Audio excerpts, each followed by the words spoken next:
have Captain Dom and Chef Hannah, currently chartering in the BVI on the power catamaran Mucho Gusto.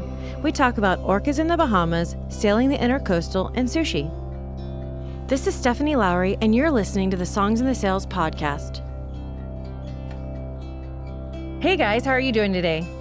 Yeah, great, thanks. Good, you? Very good, very good. Where are you guys at? We're in the British Virgin Islands. We're in Road Town currently, so it's the capital of BVI. Very nice. Are you in Village Key or Nanny Key? Or either? Village Key. Village Key. Yeah. Just got some shopping in. Very good. It's easy to park over there and then get around and do all the things. Yes, Village Key is a little bit closer to the shops and everything. Nanny Key is a bit further out, but we use both. It all just depends on which is available for the time frame. Right. Well, very good. Are you guys chartering there all season? Yes, we're here until the end of July. Okay. And are you going to go on holiday then, or will you go back to the Bahamas? Or do you have plans to go back to the Bahamas? End of July, we will. The plan is with the owners to slowly head back up north, back towards Florida, somewhere around August. So from July, our calendar sort of ends over here in BVI, and then we'll slowly do the trip back up with the owners on board. So, yeah. Yeah, then we'll close the calendar. I mean, then we'll be doing hurricane season and yard work and everything for the next 2 months until we open back up in November. Yeah, so the plan is we'll once we're back in Florida, we'll do shipyard. Like you said, take vacation for a month and a bit, and then be available from November basically again. It hasn't been decided where we're going to be. We might be in Bahamas again, or we may come back down to BVI. Yeah. Did you guys do the intercoastal waterway last year with the owners? Did I see you doing that? We did. 2022. No, 2022. Sorry, last year. Yeah, we did. We went all the way up the East Coast. So we went to the whole Chesapeake Bay and up to Washington, D.C. actually. It was epic. It was so cool. I believe it. Different. It was so different. It was a very big change from sort of the island cruising that we've mostly been doing. Right. So, we had to work on us for a while to do that trip, but we loved it. Yes, we've talked about wanting to do a trip with Levi and his fans, because we're big fishermen and we love the intercoastal waterway fishing, and he's always wanted to do a trip with fans and go up the coast. And when I saw you were doing that, I thought, oh, it was a really cool experience for us. And the trip just went great. The weather was great. It was all around fantastic. My favorite part was we were cruising one morning and Dom was like, oh my word, there's something in the water. So we were all like looking out like, oh, probably a dolphin. He's like, oh my God, it's a dog. And we looked out and it was a bear, and it was a bear swimming across our bow from one side to the other. In North Carolina, there was a bear that swam across right in front of the boat. Right in front of the boat. We were like right over him and he was like, trying to get to the other side. It was such a cool experience. So many cool things. That is really cool. Did you have a harder time keeping like the drains clean with the water, or no? No, it was fine. I mean, we only spent one night at anchor actually by Sharktooth Island near Washington, up the Potomac towards Washington DC.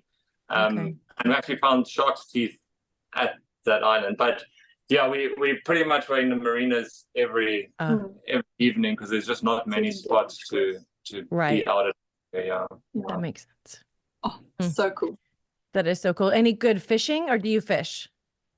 We do fish, but we didn't do any fishing along that trip. It was difficult to get the fishing licenses for each state. Yeah. Oh, yeah. So it was, because we were moving constantly. It just didn't really work. Yeah, every day we'd be going for at least like 5 hours. So yeah. And that was part of the fun as well. Yeah, it was so beautiful. Was that fun to provision along the way? Because I guess you'd have to go in different places. I mean, we were just walking to whichever shop was closest, So when we get in at the marina, we'd have our owners on board and we would all just like get our steps in for the day and walk to Food Lion or whatever was available, So it was definitely an experience, but we ate out a lot along the way, all the like local seafood and oysters and all that kind of thing. So that was a really fun part of it as well. Yeah. Very cool. Okay, sorry, I spent way longer on that than I intended, but I thought it was a really cool trip. I actually have so many questions about your little trips that you take, but I will leave that for later. How did you get started in the industry, or what did you do before the industry? So I actually grew up playing competitive tennis as a junior, and I sort of, as I was getting to my teenage years, I sort of burnt out a little bit from the tennis scene, just because it was every day for 6 hours. You discovered girls, and I guess, and I got into surfing actually, because I did grow up on a coastal small town, and then that sort of transitioned into sailing, and got interested in sailing smaller sailboats. And then my uncle actually sailed around the world, and I think that's sort of what ignited the passion. He owned a little sailboat, and he went on a whole round the world adventure. And I was maybe 16, 17 at the time, and I'm just listening to his stories sort of ignited the passion for sailing at the time. Yeah. So that sort of got you into the industry. Yeah, so that sort of started it, and then I started out in Mallorca in Spain, and started out working on sailboats, and did quite a few on Atlantic crossings, and got the sea miles, and then slowly progressed. And well, now we've been on motor yachts for the last 6 or 7 years, but it started out with sailing. Very nice. And I got into the industry through Dom. Surprise. I was studying, I had just finished school, and I didn't really know what to do, so I was going to do a degree in brand building and communication. And I met Dom at the beginning of my first year, just by chance, and then we kind of kept in contact, and I finished the year out, and then Dom was like, oh, do you want to travel India with me? And I was like, yes. And my parents are like, okay, but you have to come back and finish your degree. And I was like, yeah. So we went and traveled India for 2 months, and then came back, went to the sign up day, and then phoned my mom. I was like, Mom, can you come and pick me up, because I'm not going to do this anymore? And she was like, well, then you can walk home. So That's then some I tough told her love. I was getting into the industry, and that was that. So here we are, like 12 years later. 11 years. Yeah. That's awesome. Yeah. I didn't realize you had been doing this for 12 years. So where did you charter first together? Well, I started out in Mallorca and the Mediterranean, based out of Spain, and then the French Riviera and Greece. 2011, 2011 I started. And I started end of 2012. Okay. And you were both there together? So we worked on different boats at the beginning, but we worked together, but it just worked out that we weren't able to get a job together at the beginning. Well, Dom did try to get me a job on his boat, but I came in too hot and thought I was too good, and I wasn't, because I was going in as stewardess, right? So I'd done all my stewardess courses and got onto his boat, and his chief stew just I just wasn't the right fit for that boat. So he managed to get me a job as a junior stewardess on a different boat. So that was our first season actually in boating. I was based out of Mallorca, and Hannah was in Ibiza, on two different boats basically. So we didn't see each other occasionally, but we were quick rendezvous. A little afternoon delights here and there. Yeah. Very cool. All right. What does your day look like as a captain and chef? Okay, so basically I'll be the first one to get up before any of the guests, and I'll be setting up, I'll start getting my pastries ready, get the coffee machine going, set the table up outside, and then the guests are coming out, I get them coffees, and then Dom will get up, and recently we've been doing workouts with guests. They've all wanted to do workouts, so we've been all doing workouts together. We both enjoy doing a workout in the morning if we're able to, if guests are interested in it. So I'll put together a quick plan for us, and we end up doing a workout out upstairs, and then come downstairs, do breakfast, get the guests sorted for breakfast. I'll be doing cabins once I've put breakfast out, and then Dom will be doing all the dishes, and service, obviously someone's got to do that. And then after we clear up breakfast, then we'll either move the boat. So generally up until breakfast, I'll be assisting with service and helping clean everything up in the galley. And then after breakfast, we generally will move the boat, or if we're doing an activity in that location, depending what time we arrived there the previous day, we might go like hiking on an exploration to a beach or snorkeling, or wake all of the water sports, depending on the guest's interest. So it really varies every day to day, but generally after breakfast and then after lunch in the afternoon is sort of activity time, or boat moving if we've already sort of. Okay, so after breakfast, we would then move the boat generally, and then I'd be prepping underway. We would get to the spot. We'd either do a quick activity before lunch or go straight into doing lunch. Every trip is a little bit different because we tailor it depending on the guest's interests and needs. So how quick they like to eat, how quick the time period, how active they are, if they're wanting to more relax and just suntan on the boat and have drinks and cocktails versus doing activities and exploring. So it sort of changes every trip. So and then in the afternoon again there'll be activities, so water sports if anyone's interested, snorkeling, a beach setup, or just relaxing on the boat and having cocktails, and then we'll do like maybe snacks, kind of 3-4 o'clock snacks, and then we'll probably go into dinner about 7-ish. Depends on the guests again, every set of guests. And then after dinner, depending on guests, some want to watch sports on TV, some want to play games, some want to go to the bars and drink. It just really depends on the guests. So in the evenings also, so I'll be up generally I stay up until the last person goes to bed. So Hannah, after dinner, we'll clear dinner up, and then Hannah sort of winds down because she has to be up early, normally around 6 or 6:30, to be up preparing breakfast and before anyone's up. And then I'll stay up until the last guest goes to sleep, just to sort of shut down the boat and also do any cocktails or drinks that anyone's still maybe enjoying. Right. Dom loves the late night chats. I bet. I feel like that's a bit of sarcasm, but no, he does. No, he really does. I'm definitely more of a night owl. Hannah likes to wake up early, and I generally like to stay up later. Yeah, mental stimulation at night time, so it's great for him. Very good. All right, what is your favorite chartering destination? And that doesn't have to be the BVI, like it can be anywhere. I think every destination offers something. It's slightly different, but offers something that's really. Okay, so what's your favorite? BVI is one of my favorites. I really like Greece also when we were there, but BVI, I would say BVI is maybe one of my favorites. I like Bahamas. You like the Bahamas, you do? I love the Bahamas just because it's shallow everywhere and I can see the sandy floor, and there's a lot of like wildlife interactions. I guess for us, like that's probably, BVI has so many different things to offer as well.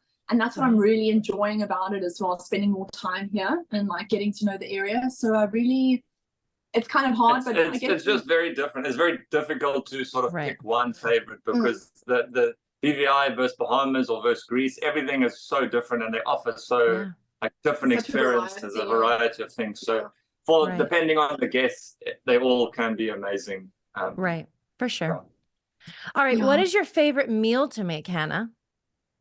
So I get asked this a lot, obviously. I don't have a particular meal that I like to make, but I feel like a lot of guests really enjoy sushi. And I love it when I can do an interactive sushi experience and teach people how to make it. Often guests are interested in watching Hannah make all the sushi, or even sometimes getting involved and trying to roll their sushi. That's so much fun. I was stalking you on New Year's Eve. Yeah, well, there you go. So I was like, Levi, look at this. Look what she made. Yeah, that was the tasting menu, man. That took me like 3-4 days to prep that. So I was like, I was so ready to do it at that stage, and I was just trying to keep the guests going until midnight, right? Because not everyone wants to stay up. So I'm like, okay, let's do a 9-course tasting, and it's going to take us 2.5 hours to get through. Oh my goodness. Yeah, it was sweating at the end of it. I would love to. So every year for birthdays for my boys, we don't go out to eat anymore because it's just so much. I feel like you don't get to connect the way you do when I'll make their meal and make them a cake, whatever that is, like whatever the dessert is. Sometimes it's key lime pie or anyway. So, which isn't really a birthday dessert in my mind. Yeah. Anyway, but my son wanted sushi this year and I'm like, whoa, I can do a lot of things, but I'm not ready for that. It's like, let's do something else. So we just did fried rice, like hibachi style, but I want to learn. Yeah, you know what? It's actually super easy. I think people don't give themselves enough credit. It's actually really easy. It just takes a lot of prep. So as long as you've got all of your prep down, that's And as a prep champion. I'm prep champion. And you know what? There's actually been a couple of chefs over here that have said, "Hannah, I've seen your sushi. Can you teach me how to make it?" So I'm actually going to teach a couple of the chefs over here how to make it in the next couple of days as well. Yeah, I'm super excited. It's fun. That's really cool. Yeah.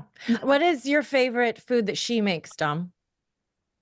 Oh, I like everything. I like everything. Tread lightly. No, I feel like I must say I really enjoy salads. So okay. I know maybe it sounds funny, but I do enjoy a good salad. He grew up on a farm where he could pick his own lettuce and all of that kind of thing. So he's inclined towards. No, but I like all. I mean, whatever, and lamb actually is lamb. Lamb is my favorite. Probably my favorite. Well, it's not like you're just giving him lettuce. You make them fun and festive, I'm sure. They're always full of these goodies where I'm over here like, I'm going to make a salad and I like dump a mix and it's trash. It's like, it's just not the same. Another thing we always get asked as well by guests is, does Dom eat this way all the time? Like, even when you don't have guests on board? I'm like, no, I'm not making Dom steak and lobster for dinner every night. Like, look at him, he's skinny. He doesn't get fed off Jada. So funny. You're making good foods that are healthy for the both of you. So that's we like to eat super light, and we like to eat super light, and we do like to eat at home as well. It's really difficult finding places. It's hard when we go out to restaurants. We are often disappointed. Oh, it's so disappointed. Because that is always better. Because you're a foodie and you've been treated really well. So now when you go other places, it's hard. Yeah. It's difficult to go out. No.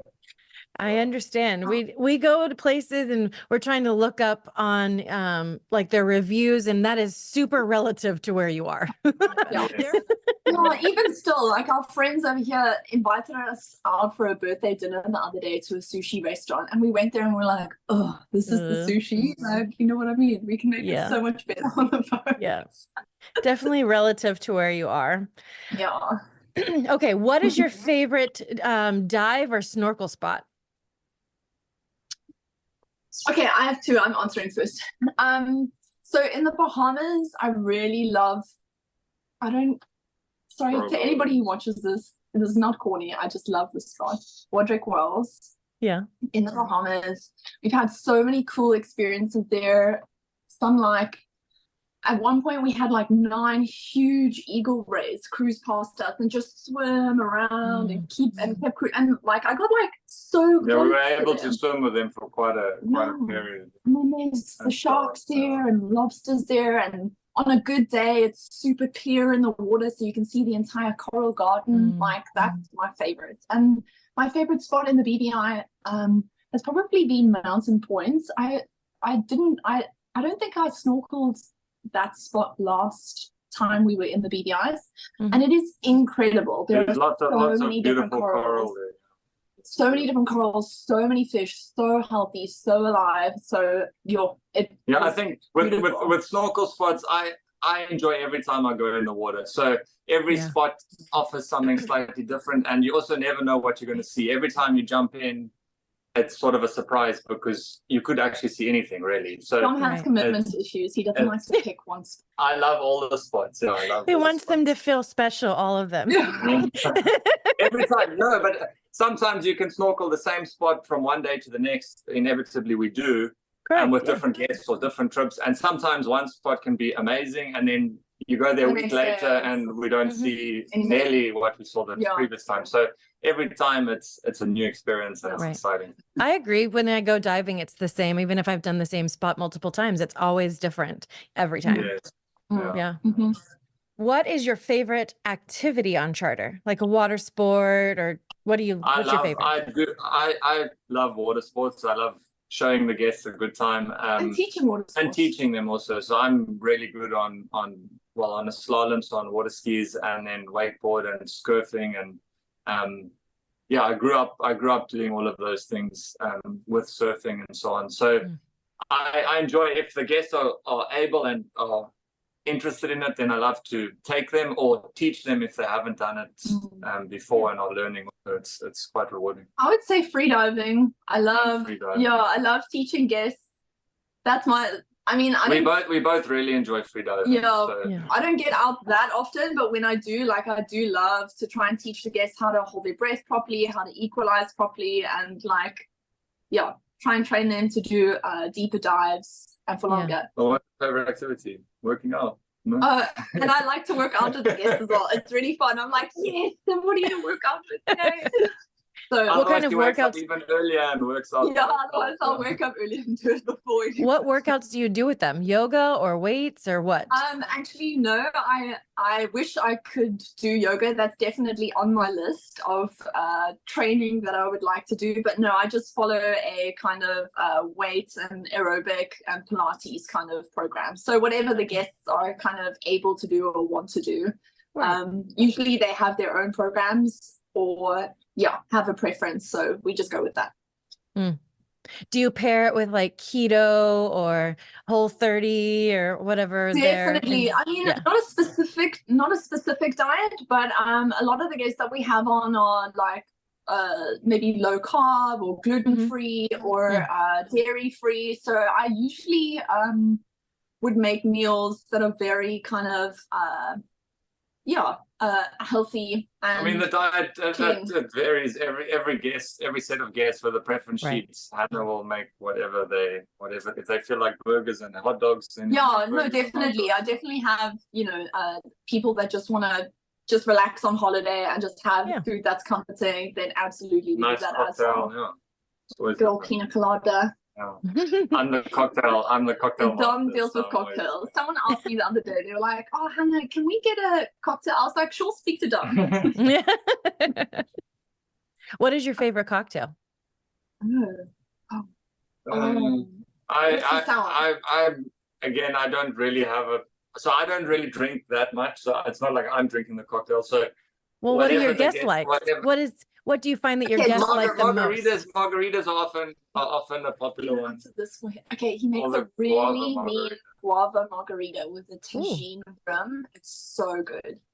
And then he's also really good at Cosmos. He's got that waxed as well, because our owner is a big fan of Cosmos. So we've got that waxed. And then the other cocktails you do. I mean, I'll make whatever the guests are interested in. I actually went to bar school and I learned how to make cocktails for 28 days. You did it? In London, I did a cocktail course like 6 years ago, 6 or 7 years ago. At the time, we had a break from yachting, and it was just something that I was interested in, so I did a whole course. I can't remember everything, obviously. It's been a while, but it was a very intense course. It was quite intense. And there was a lot of drinking, as you can imagine. I bet.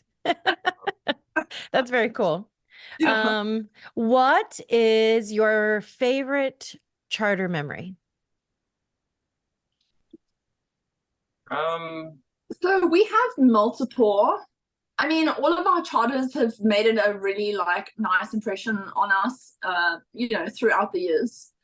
We did have a really cool experience once with the whales. Oh yeah, so once we were heading from Florida to Bahamas to Nassau, and we were about 20 miles offshore just before Nassau, and off on the port side I was driving from upstairs, and it was a really flat, calm day. And off on the port side there was just movement and something in the water. So I decided to move the boat and sort of head a bit closer, kind of go off course to just kind of investigate and see what is going on there. I thought it was maybe sharks feeding or something. And as we got closer, we just saw it was actually orcas, so killer whales that were breaching and jumping out of the water. There was a whole pod of them. And we were Where able was to it? float. Just 20 miles off Nassau. Yeah, it was just off Nassau, and it was in the Bahamas. in the deep water, and they were just jumping, and we were able to pretty much float with them for over half an hour and just observe them. I flew the drone, so I was able to get amazing footage of them with the boat in the background. That's Geographic drone footage. Yeah. You know what? We actually submitted all of this footage to the I think it's Bahamas Marine Mammal Organization or something like that. And quite a famous doctor, Dr. Austin Gallagher, picked up on that. They wrote a whole article about footage, and they actually wrote a whole scientific paper on their behavior, and like with it, because all the whales were coming up at the same time, and like they were jumping and smacking their tails. And that's so neat. An incredible experience. Incredible. I wonder if there's Sorry, go. We've had lots of different experiences like that with not with whale. Well, we have actually seen pilot whale. But so my question is it in that spot? Because I was watching yesterday or a couple of days ago, there's Julia, the boat that charters in the Bahamas. And I might be saying that wrong. I'm really notorious for botching boat names. But it was coming, I think, from Fort Lauderdale or the Florida area, going back to charter. And they had a whole pod of pilot whales almost in Nassau. So I wonder if that's like a crossing point. I think they moved through the deep water, just sort of on the western side of Nassau. Yeah. It was incredible, and the feedback we got from the organization was that, oh my word, they haven't seen this pod of whales in 11 years, and they could tell it was the same pod because of the spots. All there, it was such a surprise because we thought that orcas were more cold water mammals, but apparently they do come past that area occasionally, and we were just very lucky. And I think the reason, one of the the findings from the scientific paper was that because the Bahamas is a shark sanctuary, they were actually hunting. Right. So there's such a high. They were teaching the younger, so that they established that the bigger whales were teaching the younger, smaller ones on sort of how to hunt and how to farm the fish. So cool. That's really cool. We did also have a really cool experience. With the turtle. No, the turtle also, yes, but no, with a hammerhead shark. Oh yeah. So we love sharks. We were anchored, and we only had 2 guests on board, and we decided to go for a little sunset sort of cruise to a little beach to have a little walk. And as we were approaching the beach in the tender, there was just a fin that was out of the water in the shallows, so basically knee deep. And it was sort of going along, and we were again interested, so we slowly came closer, and we just saw this huge shark that was basically beaching itself, trying to hunt little turtles, I guess, that were in that area. And we were again able to follow it for about half an hour as he was swimming in the shallows. Then he went into the deeper water, and we were also able to get amazing footage of it just swimming along with the boat, basically. Yeah. What kind of shark? And then our last one, I was a hammerhead. Oh, hammerhead. So it's super rare to see them actually. And one of our other really cool things was we were having dinner one night. So the guests were having dinner, and then there was some splashing going around. I don't know. Or no, we were looking at the fish behind the boat, like the barracudas or whatever. This is in the Bahamas again. And then all of a sudden, like in the distance, we have the blue lights that shine in the water at nighttime. We saw this big round thing moving. I mean, we know it's a turtle, right? So the kids were like, oh my word, can we go in? And I was like, oh my word, I'm coming in with you as well. So we went. It was just after dinner. So we went snorkeling, like slowly, like swimming up to it, and it was a turtle that must have been like the biggest turtle I've ever seen, which is saying something because I've seen a lot of turtles in my time. And we just swam with this old boy. He was just coming up and then going down again, and we were just swimming around with him in the dark, and it was so cool to see something so big. A turtle so big, because I know that with the amount of sharks, right, eating them. That is really neat. What is interesting and unique about you as a crew?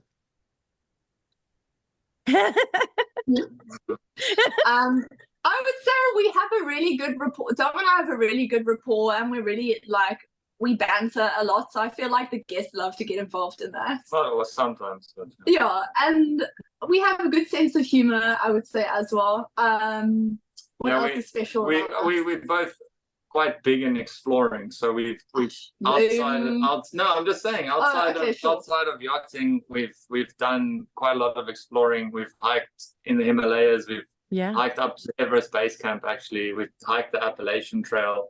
Yeah, we recently just did it was like a 30-day hike, and we did kind of the Virginia stretch, half of Virginia, of the Appalachian Trail. So that was pretty hectic, going from like beach and sandy, to like forest and mountain. It was a nice change. Yeah, it was a really nice change. But I'm really glad you brought it up, because I was wanting to ask about it. I was stalking you then too. I don't mean to seemingly stalk you, but it just pops up, and then I'm like, what? No, we love it. We love it. You know what? So many of our friends were like, we're so sad that you're done with your hike, because we were following your story every day. It was so important for us to have phone battery the whole time, so we could document it for our parents and friends and family. Yeah, it was incredible. Neat. Are you going to go back and do more? Dom is itching to do I would like to, if we get a chance to, in our next holiday maybe, or if we get a chance to. But it's difficult to align everything up also with trying to go home and also visit parents and spend time with friends, because that is a very difficult thing in yachting. You are quite isolated from sort of land-based friends and family, obviously. Right. We would do it, definitely. We just would have to decide which stretch to do next, Do you have a crazy broker story, or you don't want to say that one either?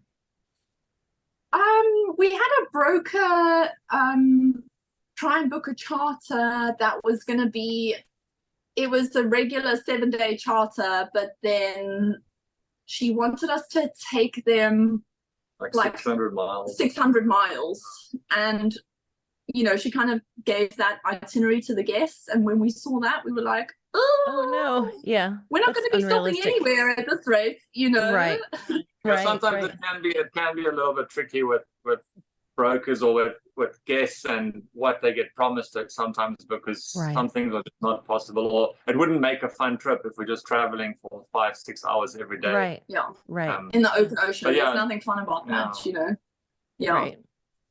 I mean, that's kind of been our crazy, I wouldn't say it's crazy, but that's been our kind of hardest situation, where we've had to kind of explain to the guests that we're not going to well, it's just an unrealistic expectation if you want to have a good time. Exactly. And also it's something that wouldn't be enjoyable, because it's not fun to be driving the whole day, basically. So you want to enjoy the spots and the destination also.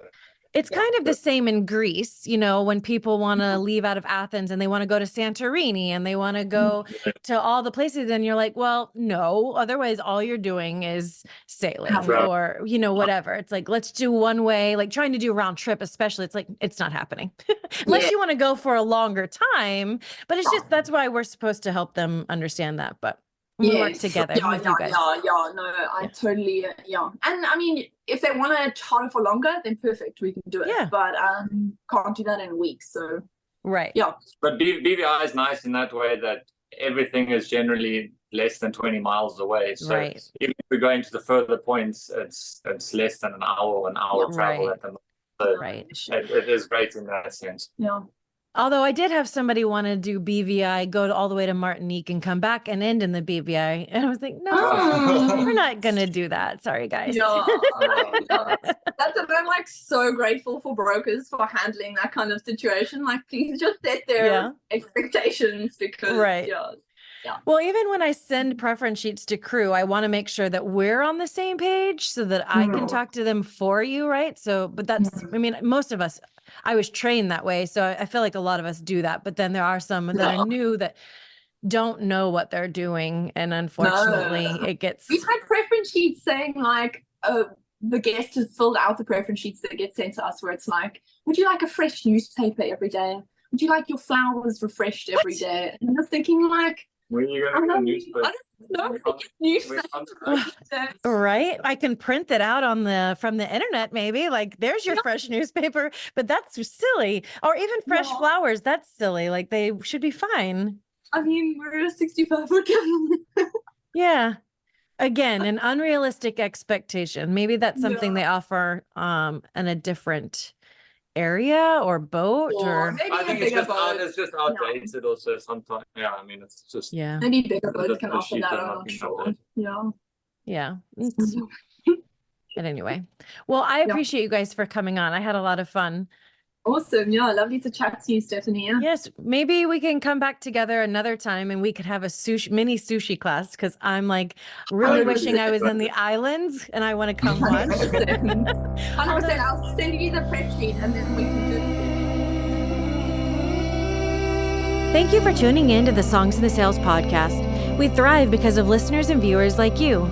Please like, subscribe, share, and leave us a review. If you have comments and questions, please send us an email, yachtcharters@songsinthesails.com. Now, come sail away.